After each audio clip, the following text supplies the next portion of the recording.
Amigos, ¿cómo están? Bienvenidos a Radio Uruguay, bienvenidos a Emisora del Sur. Arranca la máquina de pensar hoy lunes. Hace frío en la calle, pero no hace tanto frío, así que no nos quejemos. Arrancamos con Javier Lasval, ¿cómo le va? En controles de emisión, y Carolina de Cuadro en la producción, y ahí saludando en este programa que comienza de esta manera.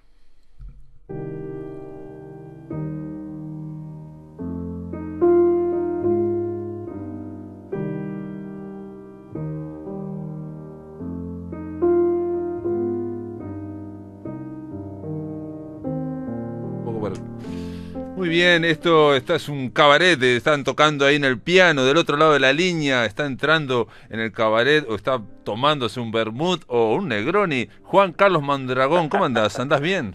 ¿Cómo andás, Pablo? Bien, gracias. Había un tango que se llamaba Aquaforte que comenzaba así, ¿no? Es medianoche, el cabaret despierta, ¿no? El cabaret. Qué lindo que pusiste, porque había cambiado la banda de audio, pero ese es el tema con que se inauguró, es Carlo D'Alessio, un pianista argentino, y es el India Song, de una película de Margarita Duraz, que es el pasado, que es extraña, pero que tiene una cosa a la vez melancólica y que nos hace pensar en el tiempo pasado. Sí, también. Pero a la vez también es como hospitalaria, ¿no? O sea, invita a sentarse, ¿no? Bien. Está muy bien, digo, en el fragor de las actividades, sobre todo musicales, donde es una velocidad constante las canciones que a mí me gustaban cuando era joven ya forman parte de casi de la prehistoria de la música. Todo marcha a una velocidad increíble. Marcha a una velocidad increíble, pero también todas las cosas van y vienen. Con Juan Carlos Mondragón, la idea era del cabaret, era para presentar aquí en la máquina de pensar un cabaret que inauguró no hace tanto un boliche ahí, Juan Carlos Mondragón, que lo hace como una forma de parar la olla, y bueno, tiene este cabaret virtual. Se trata de una web donde el escritor Juan Carlos Mondragón, que vive allá en París, en Francia, largaste, digamos, una especie de proyecto a 36 meses, 3 años, y en el medio de todo esto, cuando iba a ser lanzado, digamos, en este barco, ¿no? Este cabaret flotante que vas a lanzar en los océanos de internet, de la web, Qué lindo, que repetilo, que está muy bien. ¿No? Es como un cabaret, puede ser un cabaret de estos flotantes, también puede ser uno de estos casinos que había en el Mississippi también, ¿no? Puede ser. Bueno, creo que en la penúltima de James Bond hay una escena formidable cuando creo que en Saigón él llega a un cabaret chino, una cosa mágica, flotante, ¿no es cierto? Bueno, y la imagen del cabaret que está siempre, ¿no? En Tango Bar, en el Ángel Azul, siempre hay en los momentos trágicos de la historia siempre hay un cabaret abierto, ¿no? El de Casablanca, por ejemplo, ¿no? El Rix, todos van al Rix, ¿no? Todo el mundo va al Rix. Todos van al Rix cuando está la guerra y cuando la gente trafica con los pasaportes. Digamos que es como una zona neutra de absolutamente todo, donde si podés no ir, ¿no es cierto? Y una vez que entras, está todo lo prohibido, está todo lo de la transgresión y lo que puedas ir a buscar, ¿no? Es como una zona franca de la existencia, ¿no? Y siempre con música, ¿no? Claro. Zona franca de la existencia, en el sentido también, en medio de esta pandemia, también está la idea de una zona, como pasaba en el Rix de Casablanca, donde todo el mundo, de alguna forma, al ir a tomar algo y a escuchar música, inevitablemente parece que por un momento dejan las armas afuera, ¿no? Dejan los revólveres afuera, ¿no? El Colt, y entran todos al salón también, ¿no? Porque saben que es un momento, ¿no? Cierto, pero nadie olvida que se está en una guerra, y después cada uno va al cabaret a buscar las cosas que no tiene en la vida, ¿no es cierto? Entonces digo, lo importante es qué es lo que vas a buscar ahí adentro, ¿no es cierto? ¿Qué es lo que te lleva a cruzar la puerta y entrar del otro lado, ¿no es cierto? Así que de alguna forma tu cabaret, este cabaret que está en la web, también te lo pregunto, Juan Carlos, puede ser una especie de alegoría de lo que es en definitiva la literatura, ¿no? Cuando abrimos un libro se produce un paréntesis en nuestra vida diaria, en la guerra diaria. Yo creo que sí, que digamos igual para ponerme culto en un fragmento de Wittgenstein del Tractatus decía que por más que hagas un mundo imaginario, lo bueno es que tenga algo de relación con el mundo real, y en ese sentido tenés razón, que es un proyecto básicamente literario. Bueno, y se lo podía llamar de diversas maneras, pero cuando hiciste la presentación es eso, es decir, lo tomé como un proyecto y no para eternizarme. No es tampoco un sitio donde hago publicidad sobre las cosas que hago o las novelas que estoy escribiendo, sino que es un sitio viviente en sí, ¿no? Uh-huh. Y como el cabaret o como el Palacio Sudamérica allá en la calle Yatay tiene 3 pistas, ¿no? Es decir, tiene la pista típica, la otra que era la tropical, claro, y después la lento, ¿no? Entonces, sí. Digo, cada cual se va acomodando, va bailando lo que hay, ¿no es cierto? Entonces, tenés la Sonora Borinquen, y a las 2 de la mañana venía el Potrillo Sagnoli, y después 4:15 llegaban los Delfines y arrancaban con You Really Can Me, y entonces todo el mundo iba más o menos paseando de una cosa a otra, ¿no? Por eso digo, tiene algo de, si vos querés, es un taller literario, y bueno, y tampoco puedo esconder la hilacha del profe, ¿no? Y entonces voy escribiendo un ensayo sobre Kafka, que es la nostalgia que me dan los primeros liceos montevideanos o las primeras emociones con mis propios profesores, ¿no? Entonces digo, ahí cierro una especie de círculo de la existencia. Como decía Roberto Escalada, en la familia Falcón, uno que ya está más cerca del arpa que de la guitarra, ando presionando ese tipo de cosas. Y después, digo, también es como una especie de reacción de rebeldía, ¿no? Sobre todo a esa indiferencia a la no reedición de las cosas, a la lentitud de la industria editorial, a los gustos que van variando.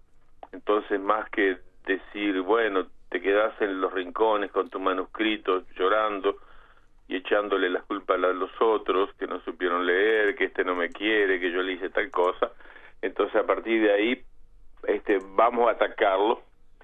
Digo, lo que me hizo muy bien, por ejemplo, yo dominaba el concepto, pero bueno, estoy trabajando con el hijo de un amigo que se llama Bruno, uh-huh, y que está instalado en Barcelona, y que es un chico que sabe de estas cosas, y entonces trabajamos, me vino muy bien, ¿no? Porque yo tenía las intuiciones, digamos, del programa, y después la manera como se fue visualizando eso estaba bien. Y después, bueno, y la presentación también. Yo supongo que te asesorará también en la presentación de lo que es la web, ¿no? Que es que sea amigable, que sea confortable, que no sea... digamos que la cartografía y el diseño interior lo hice yo, pero después fue como bajarlo o traducirlo a imágenes, y es bueno. Yo que siempre trabajé con mis profes, con gente más bien mayor, entrar en ese ámbito con la juventud fue un buen sacudón, y el resultado está bien viste, vos pusiste esa música, después hay otras músicas, tratarlo de hacer un poco interactivo también para ayudar, ¿no? Y después, bueno, supongo que con el correr de los meses se irá mejorando en la facilidad de lectura, pero pienso que los lectores mayores pueden tener algún problema porque están todavía fijados en la cosa del libro y el papel impreso, cosa que yo también hago y trato de incentivar, pero es muy bonito eso que tenga un sitio que sea literario y que se parezca a un yo que sé, a un Wargame o al Mario Brothers, una cosa así, ¿no es cierto? Decirlo, ahora los pibes de 10 años te agarran un Wargame y avanzan al level 5 en 5 minutos, ¿no? Entonces digo, yo tengo que contar con eso, la gente nueva está conectada, está con imágenes constantemente. También supongo yo, bueno, vos lo planteás aquí digamos, en el inicio de este cabaret, ¿no? Que es la web de Carlos Mondragón, cabaret literario La Coquette, se llama La Coquette, bueno, por Maldoror. Justo hace un año y pico, aquí también arrancó una editorial de poesía que se llama La Coqueta, por lo mismo, ¿no? Mira, o sea, mira se llama exclusivamente dedicada a la poesía y se llama La Coqueta por aquello de que Buenos Aires la reina del plata y Montevideo la coqueta, ¿no? La y coqueta. Montevideo la coqueta, que era una manera de decir Montevideo. Entonces es a la vez ¿por qué vamos a desaprovechar cuando tenemos esa posibilidad, ¿no? Yo siempre cuento, por ejemplo, que en los detectives salvajes lo que unifica aparentemente a todos los chicos es una especie de amor por Maldoror, una especie así de culto a la personalidad de Maldoror que los inspira como el modelo, pero después se producen poesía en todos lados, pero no hay acciones en Montevideo. Entonces digo, yo dije acá hay un filón, ¿no? ¿Qué hubieran hecho los mexicanos si Ducás hubiera nacido en el Distrito Federal, ¿no es cierto? Claro, o en Buenos Aires.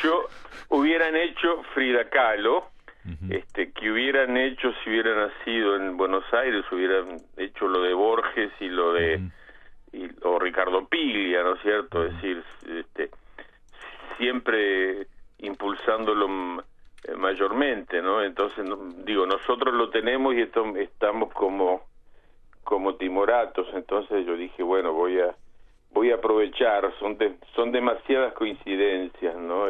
Y yo supongo que no habrás pensado, pero digamos que nuestro conde de Lotremont murió en 1870 y se cumple este año 150 años, ¿no? ¿Qué te parece? No sé, no había sacado la fecha justa, pero bueno, lo tengo ahí algunas selecciones de los cantos que voy a subir como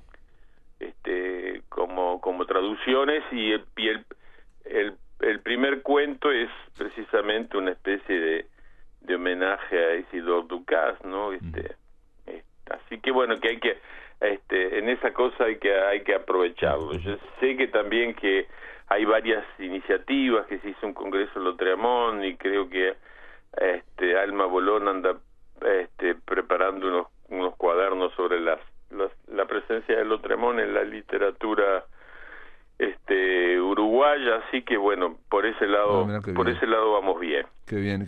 No, digo, porque digamos, este proyecto en la web, vos lo decís que es un poco también para, bueno, lo comentaste acá, pero para, digamos, pasar por encima de la famosa mediación, que es la industria editorial, la mediación que es tratar de, bueno, sacar un libro, que se apruebe el proceso editorial, que después y que entre en circulación, y aparte esa idea, hablas de las reediciones también, que muchas veces no ocurren. Ahora, también yo te lo pregunto, digamos, tu forma de escribir, porque Mondragón tiene una forma de escribir que a veces es una especie de máquina, ¿no? Máquina, no una máquina brother, no una big brother. Y entonces el sistema de la web también parece que se adapta a esa forma ¿no? A esa cuestión que tenés vos del videoclip, de la miscelánea, de tratar de las cosas atravesadas, del link, ¿no? Enlazadas una con otras. Sí, no, pero yo diría que era más bien clásico, ¿no? Es decir, el clásico profe de literatura, pero después te vas encontrando con la maravilla del mundo y la vida no te va alcanzando, ¿no?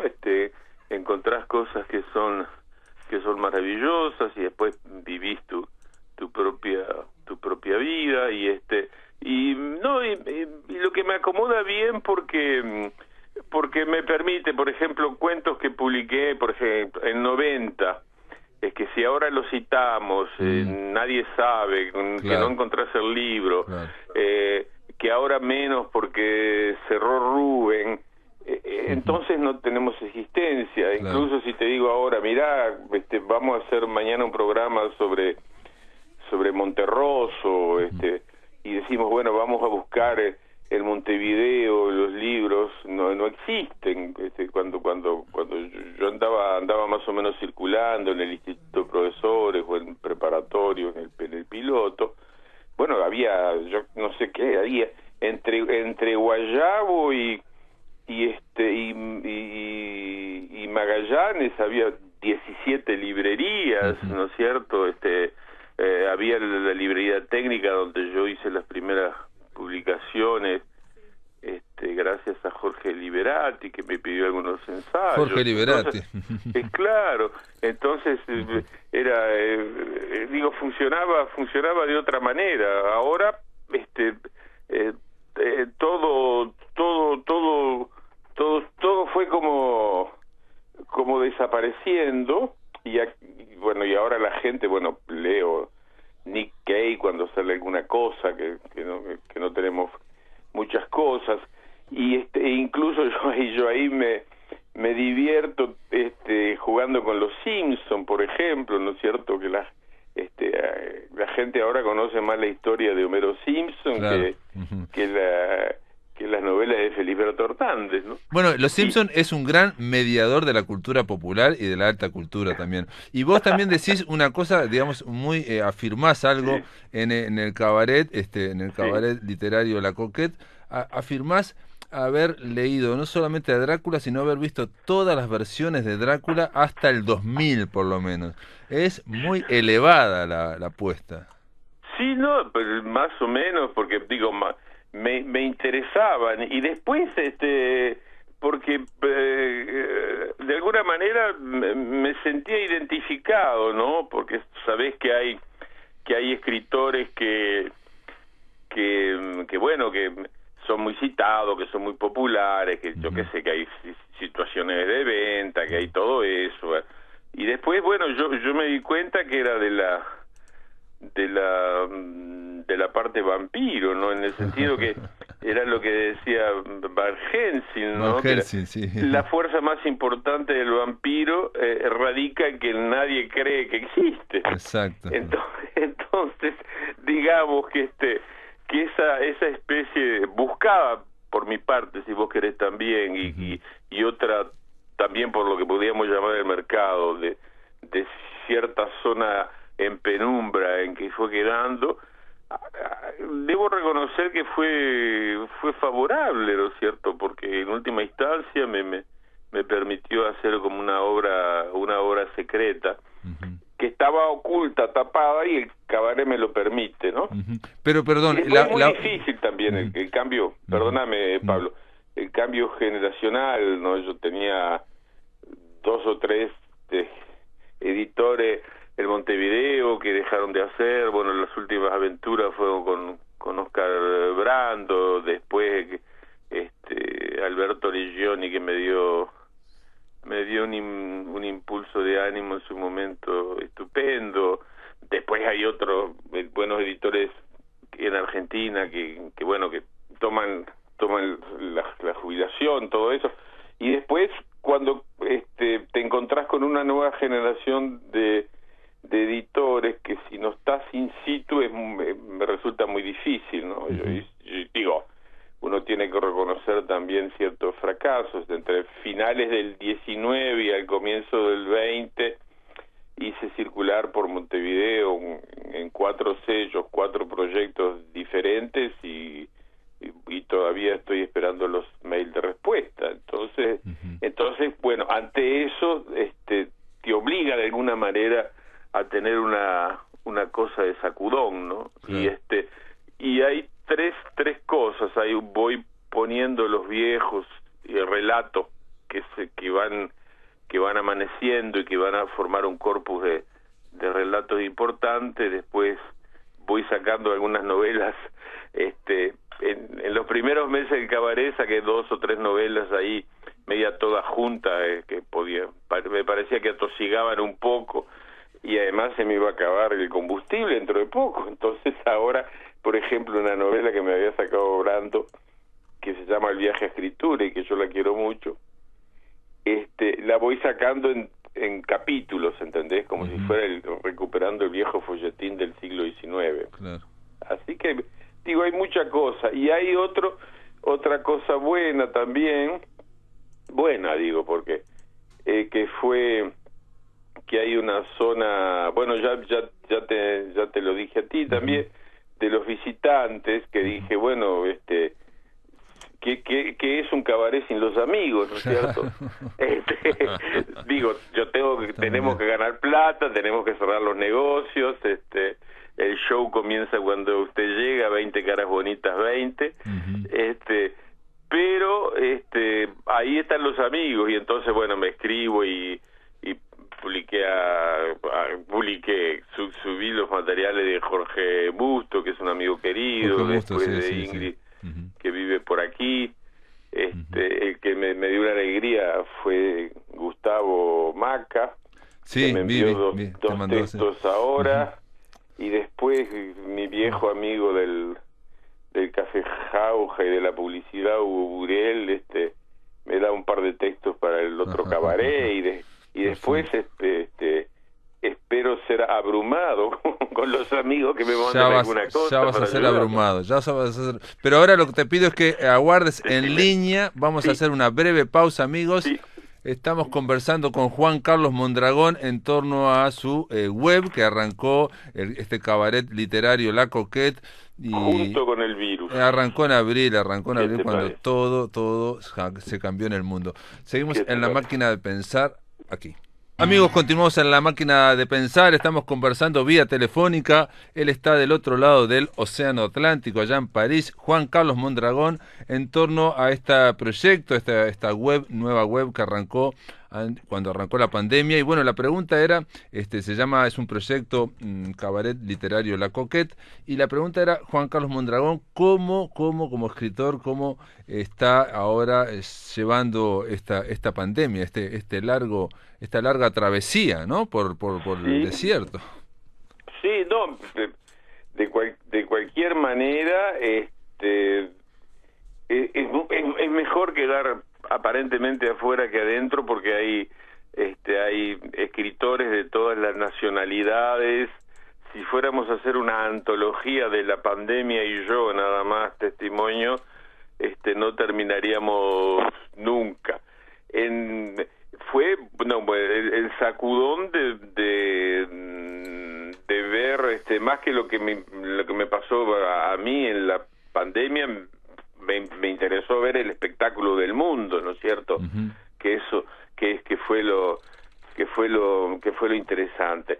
En lo de la vida privada es cierto que el fenómeno de la encerrona o la imposibilidad de viajar o los cortes, todos los años viajo a Montevideo, y entonces esa posibilidad de ese proyecto que se atrasa me dejó un poco en depresión, pero bueno, lo fui compensando con otro tipo de contactos. Y en lo que es el cotidiano, yo creo que La Coqueta fue mi mi vacuna. Tu tabla de salvación en medio del océano. Claro, porque en el medio del caos yo tenía que revisar los cuentos, elegir la foto del Shiva, poner a Gal Costa, a Rita Hayworth, a Fred Astaire, a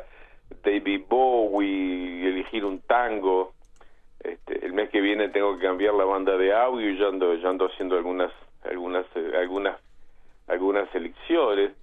Y bueno, y en realidad la vida de profesor o la vida del escritor, al contrario, es decir, es la búsqueda constante de las 2 horas o las 3 horas que puede tener tranquilo para poder trabajar, ¿no? Entonces en ese sentido está bien, pero bueno, era lo del desierto, es lo de la máscara y es bueno, los movimientos geopolíticos, los movimientos sociales, el destapar la olla cuando se termina el confinamiento, las realidades de cada uno de los países, ¿no? Y bueno, y aparentemente me alegraba que Uruguay lo sacó bastante bien en cifras absolutas y en gestión. Y en relativas también, absolutas y relativas, sí, ¿no? En las dos cosas, yo creo que cifras, fue por ahora quizás por una eficacia con menos ideología, ¿no? Porque, por ejemplo, acá en Francia o en la Unión Europea, bueno, el cerrar la frontera significa decir que hay una nación. Entonces, si a la vez estás en un proyecto transnacional, decretar una nación fuera, podría ser mal considerado. Incluso se llegaron a absurdos de decir que el virus no tiene pasaporte, ¿no? Sí. Y entonces, bueno, ahí fue una mala gestión de las líneas fronterizas, permitió que te infiltraran. Es como viste, como Fernando Morena encontraba el hueco en la barrera y pum, y ahí entraba Juan, el tiro, ¿no? Vi fotos. Mercedes Rosende estaba en Francia y volvió hace muy poquito, la semana pasada. Sí. Y ella sacó y mostró fotos del Louvre, digamos, de la pirámide, de las calles, y vacías, absolutamente vacías, con 3, 4 personas, mostrando una París insólita, inédita. ¿Cómo lo está llevando la gente, digamos, en París, por lo menos en Francia? Aquí la cosa fue saliendo. Hasta el 11 de julio había esos paisajes zombie, ¿no es cierto? De aquella película, el último hombre, el último sobreviviente, ¿no? El tipo que se paseaba de día con el perro. Omega Man, ¿no? Se llamaba la de Charlton Heston, ¿no? Soy Leyenda. Tenía varios nombres. Era una novela de ciencia ficción famosa de los años 70, muy corta, pero era como el último hombre, ¿no? Y después al final tenés en la puerta los zombies que te golpean, ¿no? Sí, Soy Leyenda. Pero entonces, bueno, daba esa sensación de una ciudad vacía, lo que por contraste hacía una crítica digamos, a la sociedad contemporánea, y sobre todo también a una especie de excesivo crecimiento demográfico, que veremos lo que puede dar. Y después, bueno, como una necesidad de economía, después la cosa se fue más o menos regulando, pero está saliendo despacio. Y lo más curioso ahora, por ejemplo, que bueno, que en la salida más o menos del verano, la discoteca, la fiesta, la muchachada sale a hacer la fiesta, y bueno, y ahí el bicho está enloquecido y recrudece, ¿no? Pero vamos a ver qué pasa, y así creo que vamos a tenernos que acostumbrarnos, ¿no? La muchachada más o menos está bien, pero después de los 65 ya se establece que estás en una población de altísimo riesgo, ¿no? Y bueno, no.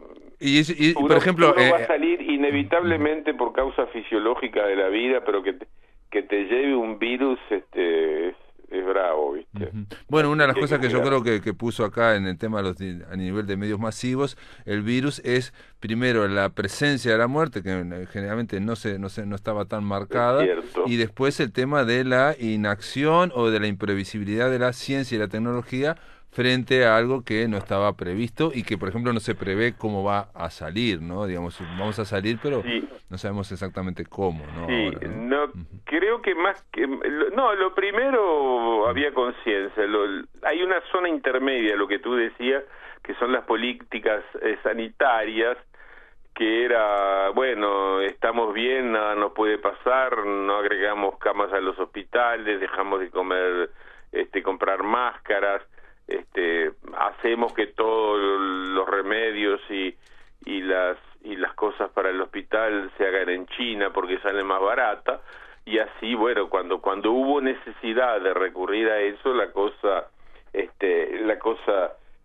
fue faltando, ¿no? Entonces eso quizás fue lo más terrible. Y después también fue esa brutalidad de la muerte sin ritual, sin ceremonia, claro. Y cómo de alguna manera, al menos acá se sacrificaron mucho las personas mayores, ¿no? Por una búsqueda de salvar a la gente más joven, ¿no? Claro. Entonces, bueno, fue terrible. Y un poco para ir terminando, te cambio de tópico, y el tema de que vos estás dedicado a la escritura, más allá, digamos, obviamente tu desarrollo en la universidad, en fin, y cómo ahora, ya puestos acá, mirando, ¿no?, en medio de la barca del cabaret de la Coquette, mirando para atrás, para tu trayectoria como escritor, para tu escritura, el hecho de haber estado tanto tiempo en París, ¿fue beneficioso? Mirá lo que te digo, ¿cómo lo ves? O por otro lado te alejó, digamos, del centro, digamos, nutricio que podría ser, el Uruguay o el país, en fin, lo que fuera. Pero esa es la pregunta del millón, ¿qué es lo que hubiera pasado? ¿Qué es lo que hubiera hecho? Claro. Yo creo que hay un 50% y un 50%, hay un 50% creo de decisiones, y después hay un 50% de casualidades imprevisibles que te van arrastrando, ¿no es cierto? Yo nunca pensaba vivir en París, cuando estaba en el instituto, quería ser profesor en alguna ciudad del interior y después en Montevideo, empecé trabajando en Soca, creo que fue mi primer puesto, una cosa así, y después salís de ahí y después tenés que reorganizar.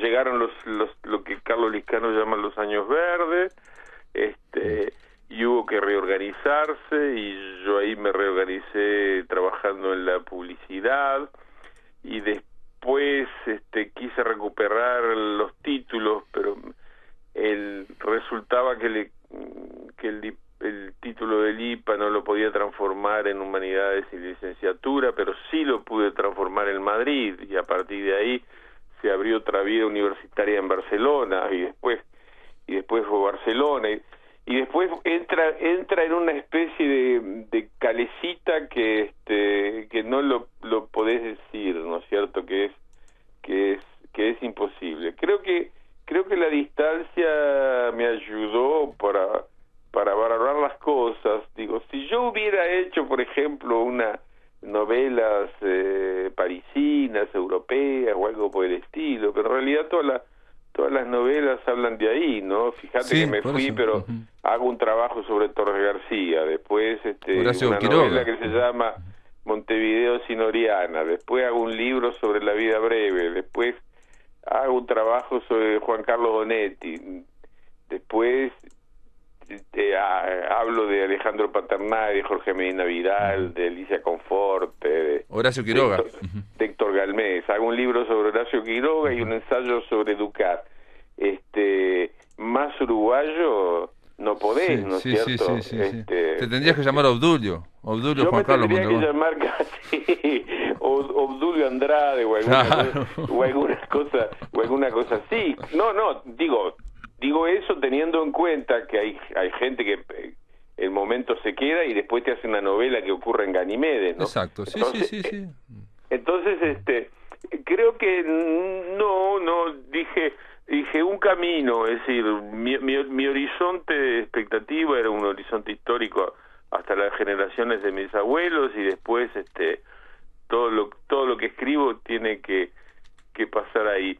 Incluso cuando tomo temas clásicos, digo, por ejemplo, ahí en el Astillero, en el Cabaret, estoy haciendo una especie de manual para la iniciación a la lectura de Kafka, y digo, el proyecto es el cazador Graichus que no termina de morir, toma una barca que llega a Montevideo, ¿no? Así que y después, bueno, tengo ahí un proyecto grande que gira alrededor de los primeros años del siglo XX, y bueno, y como el perro, doy vuelta para echarme, sí, pero siempre es una vuelvo por ahí. es una pregunta contrafáctica la mía, pero de alguna forma yo supongo que todas estas cosas desarrollan más algunas líneas y otras quizás se hubieran desarrollado de otra forma, pero bueno, como dijo un célebre pensador, es lo que hay, es donde estamos, y nada, estamos navegando. Juan Carlos Mondragón, gracias por estar en la máquina de pensar, y bueno, queda presentada este cabaret. Pablo, bueno, sí, a los curiosos que vayan a visitarlo, tenemos un buen coctelero y el show es estupendo. Hay ropería y los baños están limpios y hay máscaras y hay buena música. Bueno. Y hay buena música, que es lo importante. Abrazo. Yo te agradezco muchísimo, Pablo. Un abrazo grande, dale mi respeto a Caro, que nos coordinó, y no te olvides lo que te envié en el mail. Muy bien, hasta la próxima, Juan. Te mando un abrazo grande. Chao, Pablo, chao. Muy bien, vamos a darle la bienvenida a Ricardo Ruiz, Mar del Plata. ¿Cómo andás? ¿Andás bien? ¿Cómo estás, Pablo? Muy bien por acá, muy bien. Muy bien. ¿A punto del colapso? A punto del colapso. Más o menos tenemos 15 minutos para contar una historia como sucede en esta serie, ¿no? A todo ritmo. Dale. Bueno, vamos a hablar de una serie que, como vos adelantaste, se llama El Colapso en castellano. En francés sería L'Effondrement, y perdonen mi francés, ¿no? Porque, pero bueno, para que la puedan localizar. Esto no está en Netflix, no está en las plataformas, pero es una serie que ha tenido bastante renombre en Europa, en España sobre todo, que allá la da el servicio de streaming Filmin. Y bueno, me la recomendaron para ver. No sería de entrada una serie que tuviera una estructura relacionada con el terror o con la fantasía, con los géneros que hablamos acá. Pero cuando cuente más o menos la sinopsis, vamos a ver que se relaciona bastante con la ciencia ficción, por lo menos en alguna época de la ciencia ficción, y lo cierto es que genera bastante miedo y bastante pánico, elementos que a los que nos gusta el terror nos gustan, ¿no? Son 8 episodios, leo acá, yo no la vi porque me llegó también por Filmin en su momento, pero no me llamó tanto la atención. 8 episodios filmados todos ellos en plano secuencia. Sí, voy a contar porque es una serie muy particular. Vale. Son 8 episodios que van de los 18 a los 30 minutos cada uno de ellos. La serie termina en esta única temporada. Esto fue, bueno, por lo menos hasta ahora no se hicieron más episodios. Es una serie francesa hecha por varios directores que forman el colectivo Los Parásitos, que habían tenido cierto renombre en su canal de YouTube, con más de 500.000 seguidores. Bueno, hacían cortometrajes ahí, se nota que tienen una muy buena mano para filmar, pero muy buena. Y creo que es una serie también que vale la pena verla por el apartado técnico, ¿no? Que ahora voy a pasar a describir. Es una serie que la premisa que tiene es que en el mundo sucede, por lo menos en Francia, en el mundo no sabemos, pero por lo menos en Francia sucede algo que sería el colapso, ¿sí? Que es el colapso de la sociedad. ¿Qué evento? ¿Cuál es el disparador de esto? No lo sabemos ni lo vamos a saber nunca, esto queda muy claro en la premisa, pero lo que sí sabemos es que automáticamente o a lo largo de algunos días es el derrumbe total del sistema capitalista, ¿no? Entonces entramos en el sálvese quien pueda, qué hace cada uno. Y vamos a tener 8 episodios que en realidad serían como 8 cortometrajes ambientados en distintas locaciones y con distintos actores. Si bien hay algunos actores que repiten en otro episodio, es en un papel muy secundario y si uno ni se entera que es el mismo actor no pasa absolutamente nada. Son 8 localizaciones distintas dentro de Francia, donde vemos las consecuencias del colapso y cómo actúa la gente durante un colapso, ¿sí?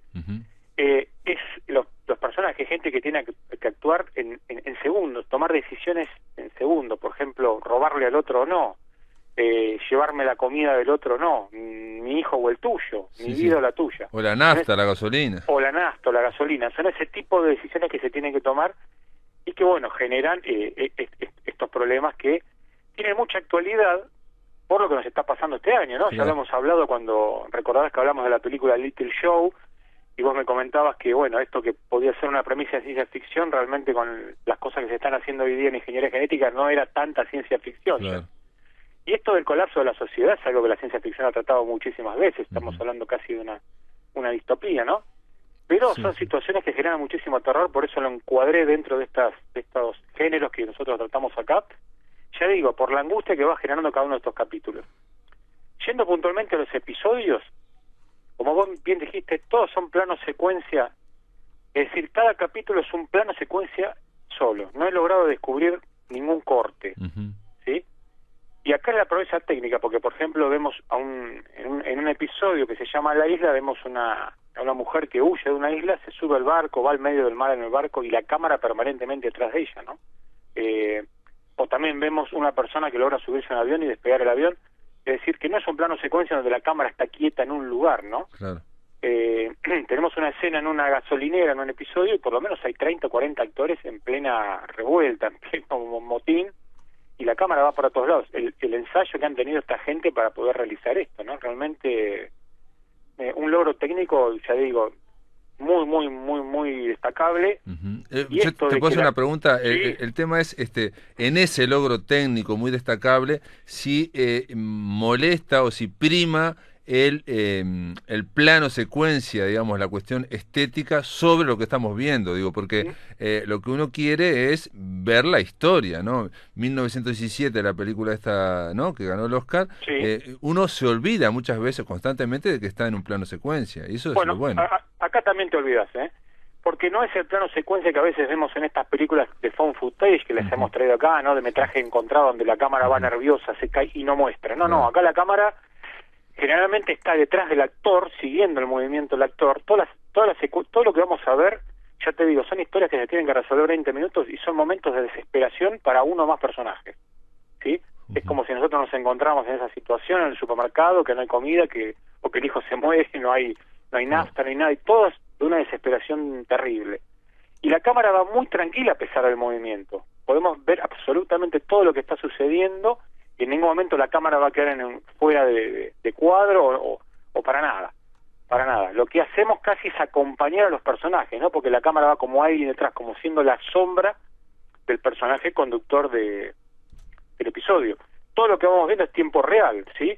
Por ejemplo, hay un episodio que cuento brevemente la sinopsis, ¿no? Porque las sinopsis no son, ya digo, al ser episodios tan cortos, no es que tengan una complejidad o un giro de guión, sino lo que uno ve en esto es cómo actúa el ser humano frente a un colapso, precisamente.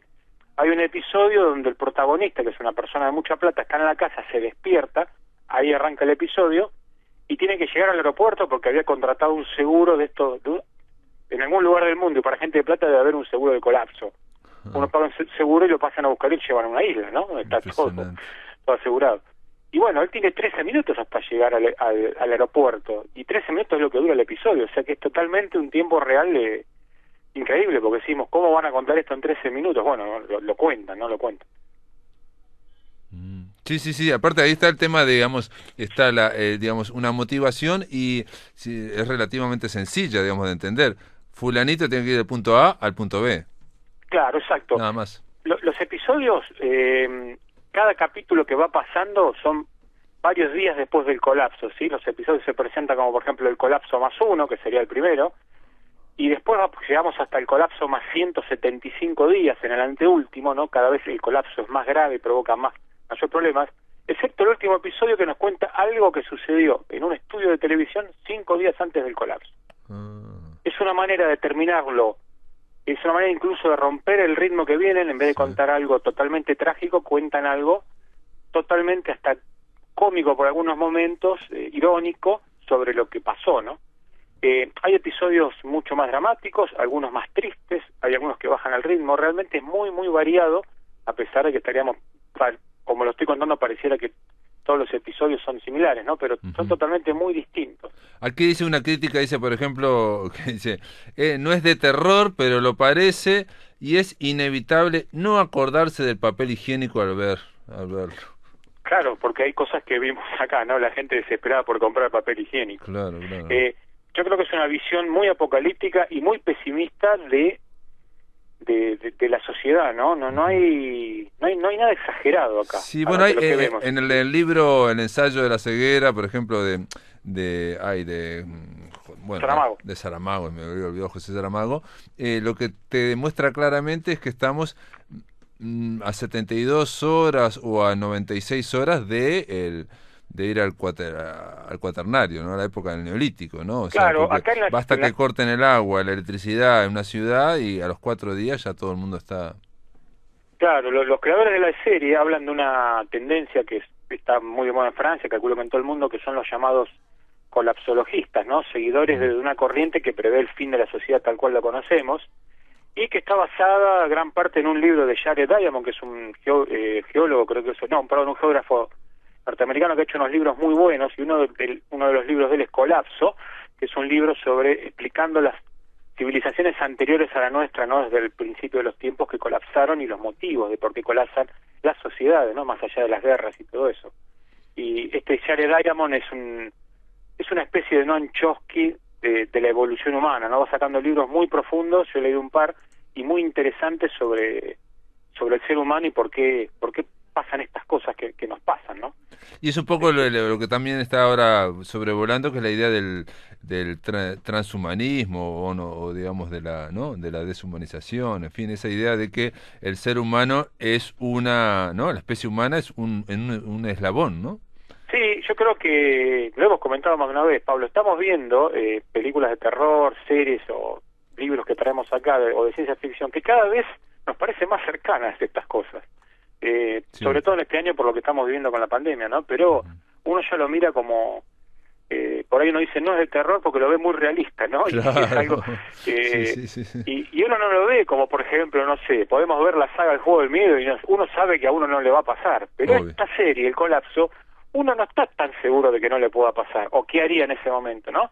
Son situaciones totalmente desesperantes porque es una serie ambientada en plena realidad, en plena sociedad francesa, pero con un acontecimiento tan disruptivo que no sabemos cómo actuaríamos o qué haríamos nosotros ante decisiones que no podemos condenar al que hace un acto malo, ¿no? O roba nafta porque yo también tengo que llegar a un lugar seguro con mi familia. Claro. Ricardo, pero esta serie no fue hecha previa a la pandemia, no sabía nada, ¿no? Es de noviembre del 2019, yo les aconsejo que la busquen, está en internet, no pierden mucho, son 8 capítulos de 20 minutos, media hora como máximo, y realmente van a ver cosas muy, muy interesantes. No esperen grandes tramas ni nada, es simplemente mostrar viñetas de lo que pasaría ante un colapso. Y algo interesante que tiene la serie es que muchas cosas que no vemos las imaginamos, ¿no? Nos imaginamos el contexto global, nos imaginamos por qué esa gente va donde tiene que ir, ¿sí? Hay mucho que no se cuenta y ya digo, todos los capítulos son independientes, pero conforman esta historia de este colapso. Muy bien, bueno, está planteado el Colapso, digamos, el Colapso es una serie francesa del 2019, previa a la pandemia. Todas estas cosas, yo me imagino, cobran, como ya lo hablamos, ¿no? Otro contexto, viéndolas desde este punto de vista, ¿no? Que estamos bajo la pandemia, ¿no? Me acuerdo también, vos contaste aquí una cosa que me sorprendió, que es que la película Contagio de Steven Soderbergh le habían quitado la etiqueta de ciencia ficción, Claro, ¿no? claro. Mira, y si nos queda un minuto, ¿Sí? te digo brevemente, si vemos los lugares en los que se ambientan los episodios, vas a ver que son lugares clave de nuestra sociedad. Por ejemplo, el primer episodio transcurre en un supermercado, el segundo en una estación de servicio, el tercero en un aeropuerto, ¿sí? Tenemos otro en una planta nuclear, en una residencia de ancianos, ¿no? Lugares muy muy típicos, no es que alguno pasa en la calle o en un estadio de fútbol totalmente aislado, son lugares claves, ¿no? Donde la gente se amontona, donde la gente se aglutina, donde lugares de tránsito como el aeropuerto, ¿sí? O la aldea abandonada a la que uno tiene que llegar cuando colapsó la humanidad. Bueno, está muy estudiado eso, para mí está muy estudiado los guiones y realmente me sorprendió la serie, muy muy recomendable. Muy bien, Ricardo Ruiz, gracias por estar en La Máquina de Pensar. Quedó recomendado El Colapso. Te mando un abrazo. Hasta la próxima, Pablo. Amigos, se terminó La Máquina de Pensar. Mañana vamos a estar conversando con Dardo Bardier. Él es el director de la revista Ariel, una revista digital de filosofía uruguaya. Por lo menos durante el último número, creo que va a cambiar. Pero bueno, la idea es hablar del nuevo número de esta revista digital. Y luego vamos a estar llamando a Pedro Peña, allá a San José, para hablar de El Paraíso Perdido de John Milton. Esto es todo, amigos, que lo pasen muy bien.